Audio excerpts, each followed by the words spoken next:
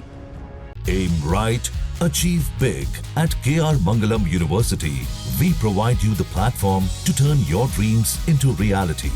At KR Mangalam University. हूतियों के ताजा हमले के बाद सवाल उठने लगे कि क्या एक बार फिर मध्य पूर्व जंग की कगार पर आ गया है। हूतियों ने 6 से 9 जुलाई के बीच 2 इजरायली जहाज डुबो दिए थे और इजराइल ने गुस्से में आकर एलियट पोर्ट को स्थायी रूप से बंद करने का फैसला किया था। गाजा में इजरायली आक्रमण के बाद हूती विद्रोहियों ने साफ कर दिया है कि जब तक इजराइल को मिटाया नहीं जाता, प्रतिरोध बंद नहीं होगा। वो खुलेआम कह चुके हैं कि जब तक गाजा पर हमला बंद नहीं होता और घेराबंदी नहीं हटाई जाती, तब तक हूती अपने हमले जारी रखेंगे। हूती साफ कह चुके हैं कि वो झुकने वाले नहीं हैं। विश्लेषक भी मानते हैं कि हूतियों को इसलिए हराना मुश्किल है क्योंकि वो मरने और मारने की कस्में खा चुके हैं। जो पहले ही ये तय कर चुका हो कि इस लड़ाई में उसे मौत भी मिल सकती है, ऐसे व्यक्ति या ग्रुप को हराना नामुमकिन जैसा हो जाता है। इस बीच इजराइल ने भी जवाबी कार्रवाई करते हुए यमन के हूती नियंत्रित इलाकों पर एयर स्ट्राइक किए हैं। हाल में इजरायली नौसेना ने हूतियों के कब्जे वाले हुदैदा पोर्ट पर पहली बार हमला किया, जो इस संघर्ष में एक नया मोड़ था। इसके अलावा संयुक्त राज्य अमेरिका और यूनाइटेड किंगडम भी इस पूरे घटनाक्रम पर नजर बनाए हुए हैं, क्योंकि लाल सागर में हूती हमलों ने वैश्विक व्यापारिक मार्ग को भी खतरे में डाल दिया है। इससे अमेरिका तक अछूता नहीं है। 15 जुलाई को हुए हमलों ने यह भी संकेत दिया था कि हूती अब सिर्फ चेतावनी वाले हमलों से आगे बढ़कर इजरायली सैन्य ठिकानों को रणनीतिक रूप से नुकसान पहुंचाने की क्षमता विकसित कर चुके हैं। इस तरह यमन का एक गुट जो कभी स्थानीय गृहयुद्ध तक सीमित था, अब इजराइल जैसे सैन्य ताकतवर देश के लिए एक गंभीर सुरक्षा चुनौती बन गया है। और अगर यह ट्रेंड जारी रहा तो आने वाले दिनों में मिडिल ईस्ट में और अधिक सैन्य टकराव की संभावना से इनकार नहीं किया जा सकता।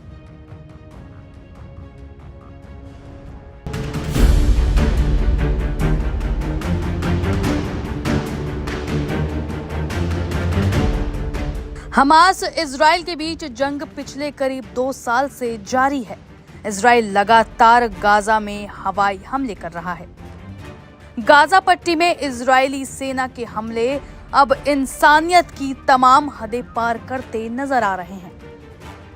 इस जंग में हजारों लोगों की मौत हो चुकी है। इस बीच अब हमास के प्रवक्ता अबू ओबैदा का वीडियो सामने आया है, जिसमें वो दावा करते दिख रहे हैं कि हमास अब नई टैक्टिक्स और मेथड अपना रहा है और अगर इजराइल आगे जंग जारी रखता है तो उसे अपने सैकड़ों सैनिकों की अर्थियां उठानी पड़ेंगी। उन्होंने कहा है कि गाजा से बंदियों को रिहा करने के समझौते को इजराइल ने अस्वीकार किया। हमास ने इजराइल के साथ साथ अरब और इस्लामिक देशों पर गुस्सा निकाला है। 6 मार्च 2025 में आखिरी बार अल कस्साम ब्रिगेड्स के प्रवक्ता अबू ओबैदा का वीडियो संदेश सामने आया था, जिसके बाद अब ये वीडियो आया है जिसमें वो कहते दिख रहे हैं कि अब फिलिस्तीनी लड़ाके दुश्मनों को चौंकाने के लिए नए तरीके और रणनीतियां अपना रहे हैं। अबू उबैदा ने अपने संदेश में दुनिया भर के उन लोगों को शुक्रिया अदा किया है जिन्होंने फिलिस्तीनियों के साथ एकजुटता दिखाई। अबू उबैदा ने कहा,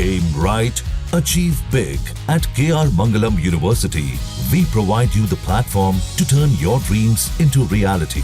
At KR Mangalam University.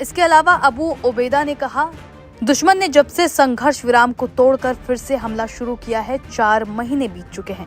इस दौरान हमने सैकड़ों दुश्मन सैनिकों को मार गिराया या घायल किया और हजारों सैनिक मानसिक तनाव और डर से परेशान हैं।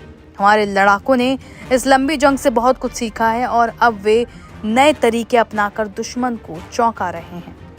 अबू उबैदा ने चेतावनी देते हुए कहा, अगर ज़ायोनी दुश्मन की आतंकवादी सरकार गाजा पट्टी में नरसंहार जैसी इस जंग को जारी रखने का फैसला करती है तो वो अपने सैनिकों की लाशों के ताबूत उठाने का फैसला करेगी, जबकि हमारा दुश्मन दुनिया की सबसे ताकतवर ताकतों से लगातार हथियार और गोला बारूद पा रहा है।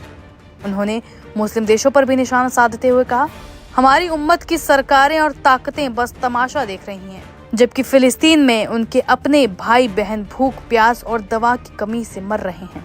हजारों मासूमों का खून इस्लामी और अरब देशों के नेताओं, बुद्धिजीवियों और आलिमों के सिर पर है, जो चुप रहकर उन्हें धोखा दे रहे हैं। इस साल जनवरी में इजराइल और हमास के बीच जो युद्ध विराम हुआ था वो अब मार्च में टूट गया है। इसके बाद इजराइल ने दोबारा गाजा पर बमबारी शुरू कर दी, जिससे मानवीय संकट और गहरा गया है। तब से अब तक युद्ध विराम की कई कोशिशें की गईं, लेकिन हर बार प्रयास असफल रहा और अब अबू उबैदा ने इजराइल पर बड़ा आरोप लगाया है। ऐसे में देखना होगा कि इस आरोप का जवाब क्या नेतन्याहू देते हैं या नहीं।